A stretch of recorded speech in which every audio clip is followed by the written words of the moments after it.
Hello everyone. Welcome back to my YouTube channel where we are focusing on empowering educational leaders like you. As a certified SLLA professional license holder, I recognize the crucial role of ongoing growth and strategic leadership in today's educational environment. This channel, particularly under this heading SLLA 6990 exam, this is related and the intention is to give you practical insights and effective strategies. Today, as you know that we are going to continue with the part 3 of the discussion questions on instructional leadership. We'll tackle essential areas such as refining the curriculum strategies, improving the assessment practices, aiming to boost your leadership skills and enhance student success. Now, whether you are a veteran school leader seeking to sharpen your skills or an aspiring educator gearing up for leadership roles, this channel is here to support your professional development. Please subscribe now because you're going to get a lot of updates about this SLLA 6990 exam, and try to hit the notification bell to stay updated on my latest content. Let's embark on this journey of growth, innovation, and excellence in education leadership together. Thanks for joining me. Let's make a difference in education, one insightful discussion at a time.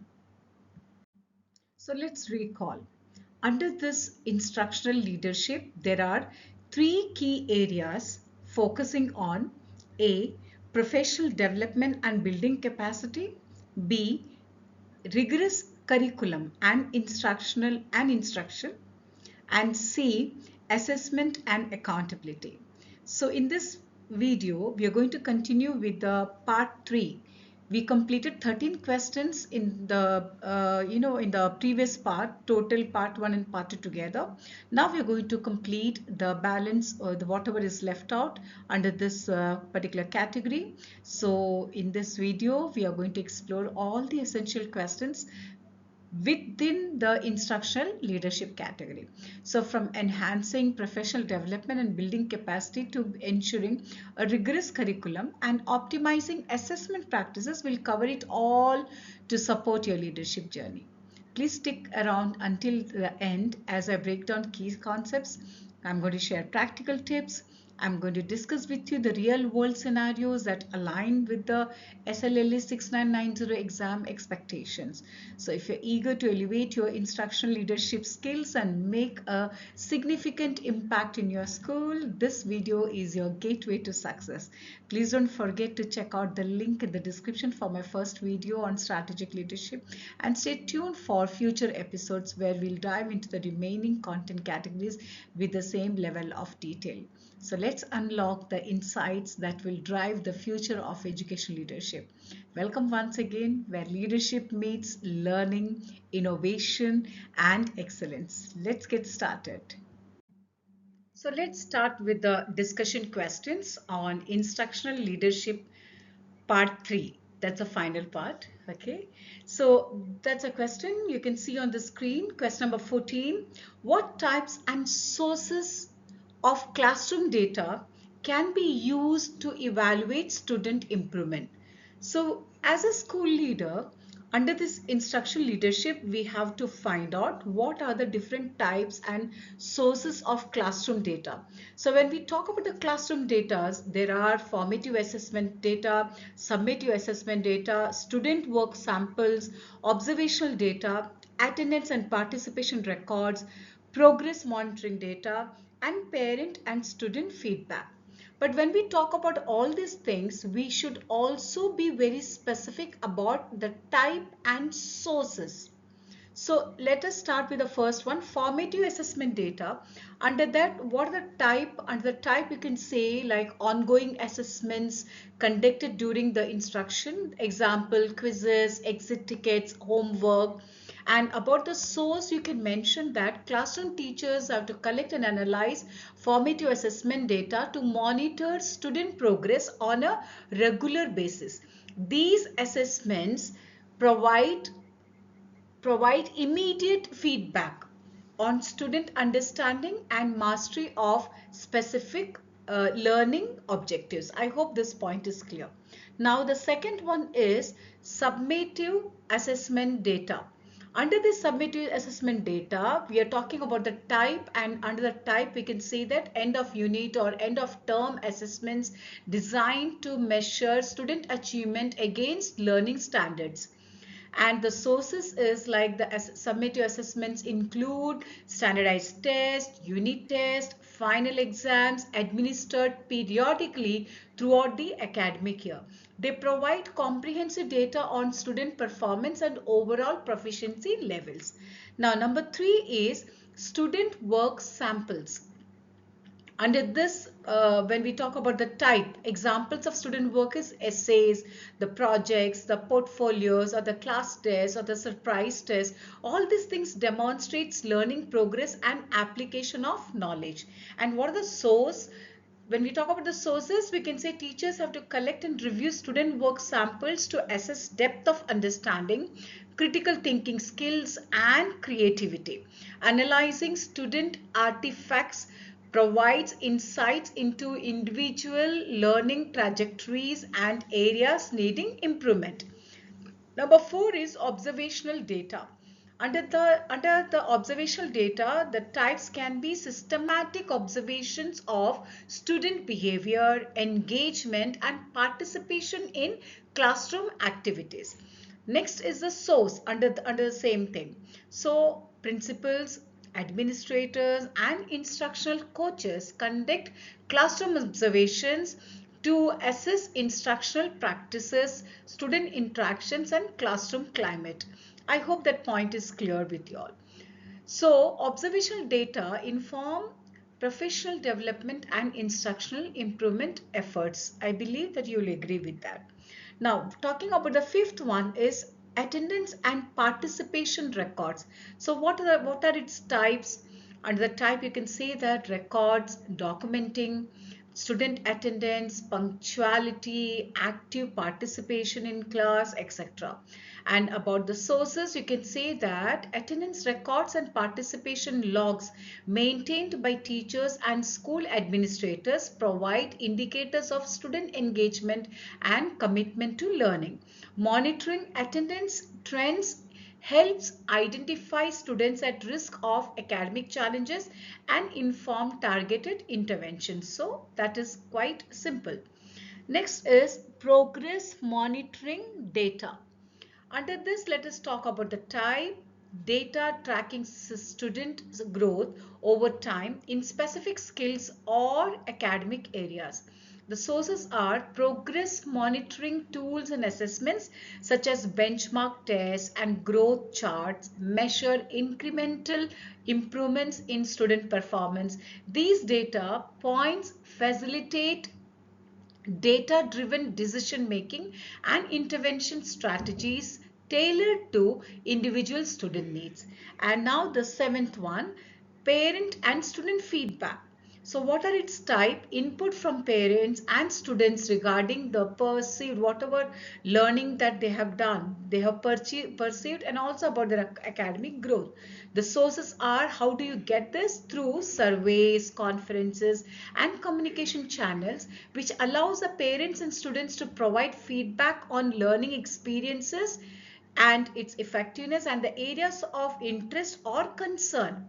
Incorporating stakeholder perspectives enriches the evaluation of student improvement and informs school improvement efforts. So, by utilizing a variety of types and sources of classroom data, school leaders can comprehensively evaluate student improvement, identify trends in learning outcomes, and implement targeted strategies to support academic growth and achievement.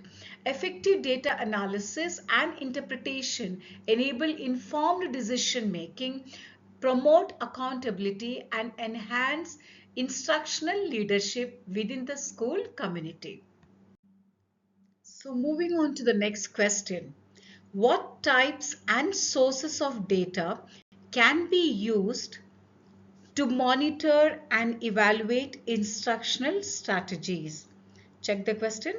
What types and sources of data can be used to monitor and evaluate the instructional strategies. So, what are the types and sources of data? So we are talking about all the types and sources of data.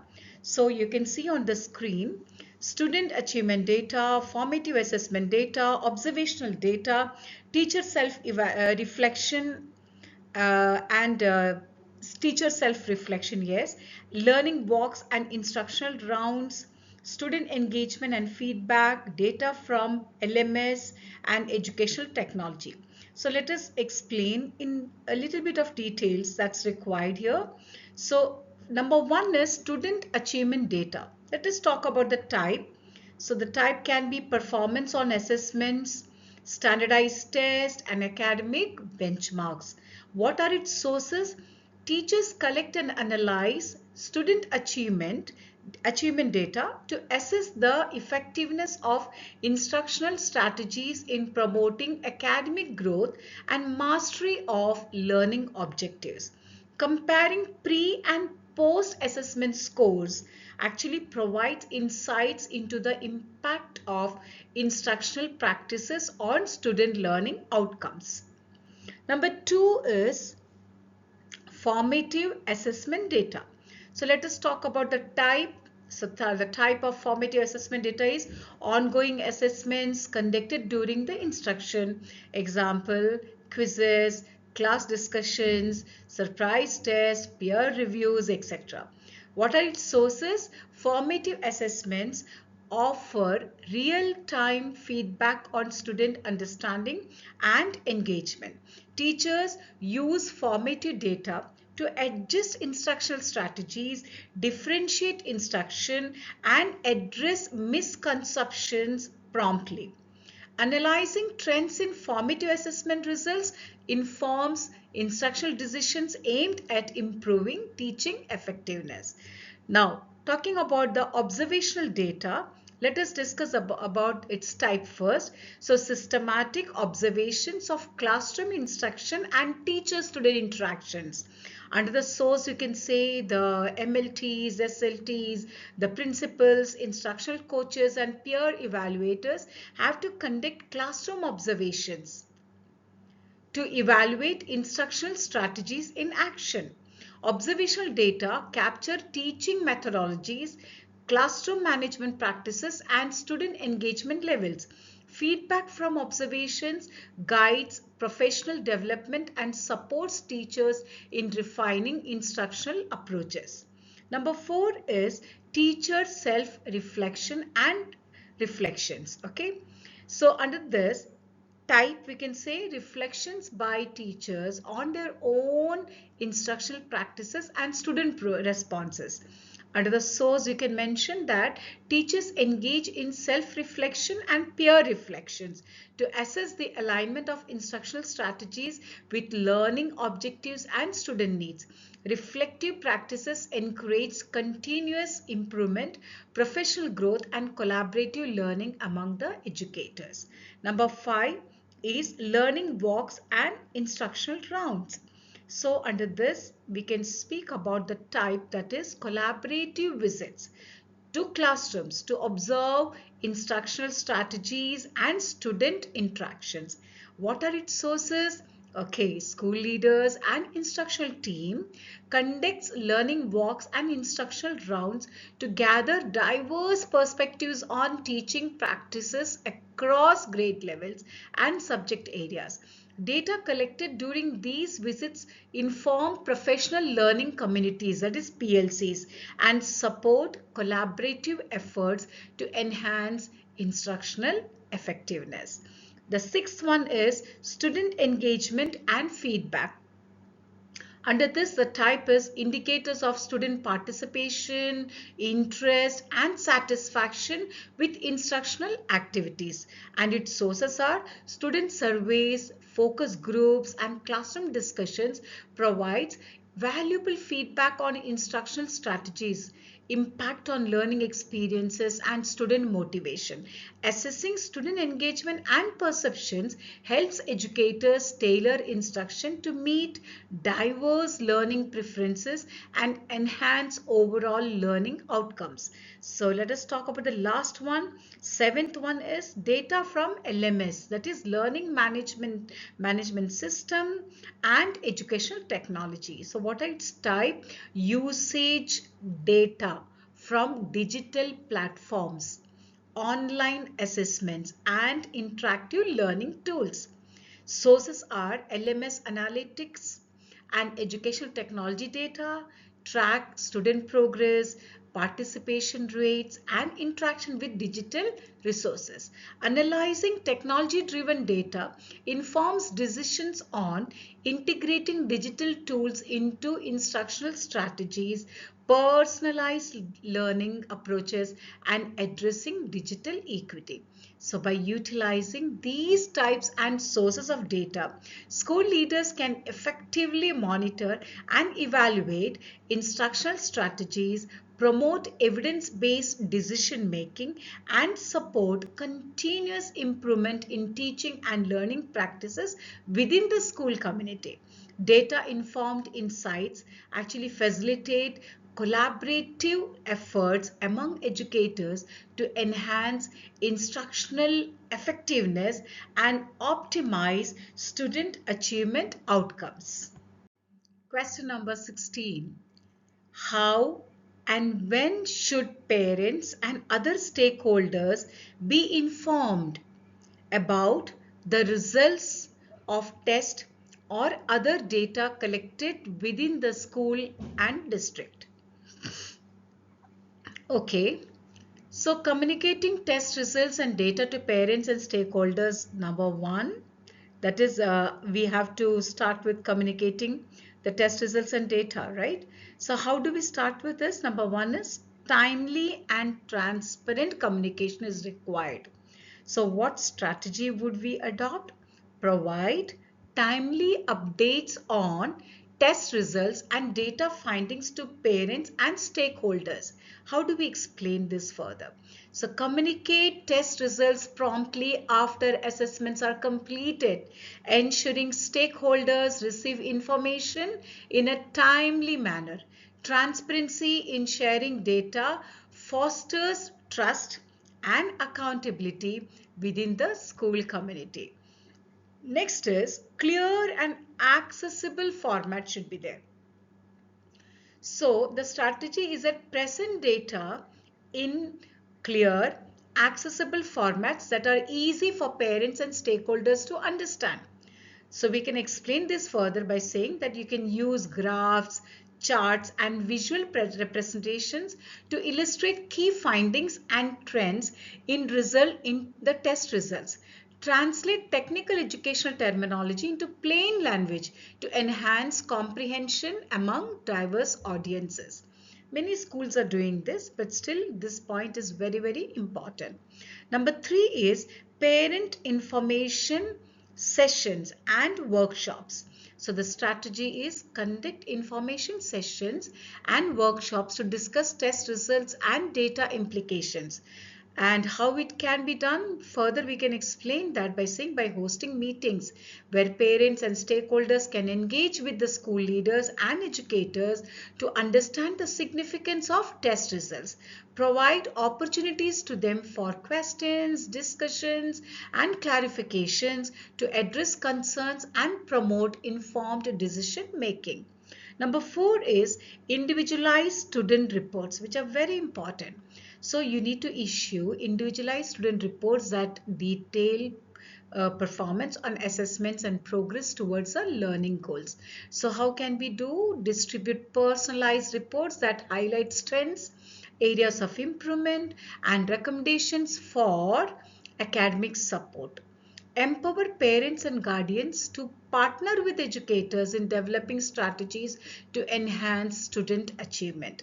Number five is digital platforms and communication tools. So the strategies utilize digital platforms, school websites, and communication tools to share the test results and data updates. We can further explain that by post updates on school websites, send electronic newsletters, and use mobile apps to reach parents and stakeholders efficiently. Ensure information is easily accessible and available in multiple languages to accommodate diverse community needs. Next point is parent-teacher conferences. The strategies discuss test results during scheduled parent-teacher conferences and meetings. We can further explain that use conferences as opportunities for in-depth discussions on individual student progress, assessment outcomes, and educational goals. Collaborate with parents to develop action plans that support student learning and address academic challenges effectively. Last point is annual state of the school address. The strategy can be include data highlights and performance indicators in annual state of the school addresses or reports. That is the annual report that you have on the annual day, school annual day. Explain. Explanation can be like we can present comprehensive overviews of the school performance, achievement trends, and strategic priorities during community-wide events. Demonstrate accountability and transparency in school leadership while celebrating successes and outlining areas for growth. So by implementing these communication strategies, school leaders can effectively engage parents and stakeholders in understanding test results and data collected within the school and district. Open dialogue, clear information dissemination, and collaborative partnerships foster a supportive environment focused on student success and continuous improvement in educational outcomes. Question number 17 is, what are some sources of teacher evaluation data and information other than direct classroom observation? So you can see on the screen student achievement data. It starts with student achievement data. How can we describe? Analyzing student performance on assessments, standardized tests, and academic benchmarks. We can explain it further by saying student achievement data provides insights into the effectiveness of instructional strategies implemented by teachers. Comparing student growth over time and performance against learning objectives helps evaluate teaching practices and identify areas for professional development. Number 2 is peer reviews and feedback. We can describe by saying that soliciting input from colleagues, instructional coaches, or departmental heads. Further, we can explain by saying that peer reviews offer perspectives on teaching effectiveness, collaboration skills, and contributions to school-wide initiatives. Feedback from peers can inform teacher evaluations and support continuous improvement through the constructive dialogue and shared best practices. Number 3 is professional learning communities, that is PLCs. Participation in collaborative teams focused on instructional improvement. PLCs actually facilitate peer collaboration, data analysis, and reflection on teaching practices. Teachers engage in collaborative inquiry, share student data insights, and collectively develop strategies to enhance student learning outcomes.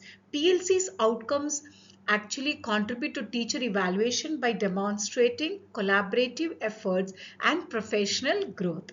Number 4 is student feedback and surveys. So gathering input from students through surveys or structured feedback mechanisms. We can further explain by saying that student perceptions of teaching effectiveness, classroom climate, and instructional support provide valuable insights for teacher evaluation. Anonymous surveys or focus groups can capture student experiences and perceptions, informing evaluative measures relating to instructional impact and rapport with students. Number 5 is parent and guardian input. seeking feedback from parents or guardians through surveys, conferences, or communication channels. Parental perspectives on teacher communication, responsiveness, and support in student learning contribute to comprehensive teacher evaluations. Collaborative partnerships between educators and families enhance understanding of student needs, and promote a supportive learning environment. Sixth one is professional development activities and artifacts. So let us describe this first, reviewing evidence of participation in workshops, courses, and professional growth activities. And further, we can explain documentation of professional development achievements, reflective journals, and artifacts demonstrate commitment to continuous learning and professional growth. Evaluating professional development contributions enriches teacher evaluations and supports alignment with school improvement goals. Number 7, which is the last one, educational leadership contributions. So we can describe by saying that assessing leadership roles, committee involvement, and contributions to school-wide initiatives. Further, we can explain teachers' leadership in curriculum development, instructional innovation, and school improvement projects contribute to overall evaluation criteria. Evaluating leadership contributions acknowledges teachers' impact beyond the classroom and their role in fostering a collaborative school culture. So by leveraging these sources of teacher evaluation data and information, school leaders can conduct comprehensive assessments of teaching effectiveness, support professional growth opportunities, and foster a culture of continuous improvement within the school community. Incorporating diverse evaluative measures beyond direct classroom observation promotes holistic teacher development and enhances educational outcomes for all students. And now it's the last question under the discussion questions on instructional leadership. 18th question. Let us read the question on the screen. Can you please see? How can a school leader encourage staff to be creative risk takers while ensuring they follow the adopted course of study? So try to understand the question and let's move on to the answer. So on the screen you can see I've put the points: encouraging staff to be creative risk takers while ensuring compliance with the adopted course of study. Number 1, clear articulation of expectations. So the strategy will be here: clearly communicate the adopted course of study, curriculum standards, and the learning objectives to all the staff members. So further we can explain that ensure educators have a thorough understanding of academic expectations and curriculum guidelines. Clearly articulate the scope and sequence of instruction while emphasizing flexibility within the framework to accommodate innovative teaching approaches. Number 2, supportive professional development. The strategy is provide ongoing professional development opportunities focused on instructional innovation and creative teaching strategies. We can further explain that by to offer workshops, seminars, and collaborative sessions where the educators can explore new pedagogical approaches, technology integration, and differentiated instruction techniques. Foster a culture of continuous learning that empowers staff to experiment with innovative methods while aligning practices with educational standards. Number 3 is encouragement of experimentation and pilot programs. So the strategy is encourage educators to propose and pilot innovative instructional initiatives or projects within the curriculum framework. We can further explain establish protocols for staff to submit proposals for new teaching methods, interdisciplinary projects, or curriculum enhancements that align with learning objectives. Support pilot programs to test the effectiveness of creative approaches in improving student engagement and achievement. Number 4, recognition of creativity and innovation. The strategy will be acknowledge and celebrate educators who demonstrate creativity and innovation in their teaching practices. And it can be further explained, highlight successful examples of innovative teaching through newsletters, staff meetings, and recognition ceremonies. Showcase student outcomes and positive impacts on learning to inspire others to explore creative risk-taking in their classrooms. Number 5, data informed decision making. The strategy is encourage staff to collect and analyze data on student outcomes resulting from innovative practices. It can be explained, promote evidence-based decision making by requiring educators to assess the impact of creative initiatives on student learning, use data to inform adjustments to instructional strategies, and validate the effectiveness of innovative approaches aligned with curriculum standards. Number 6, collaborative professional learning communities, that is PLCs. The strategy is foster PLCs where educators can collaborate on integrating creativity and innovation into curriculum planning and instructional practices. The explanation can be, we can say that create opportunities for interdisciplinary collaboration and peer feedback to refine innovative teaching methods.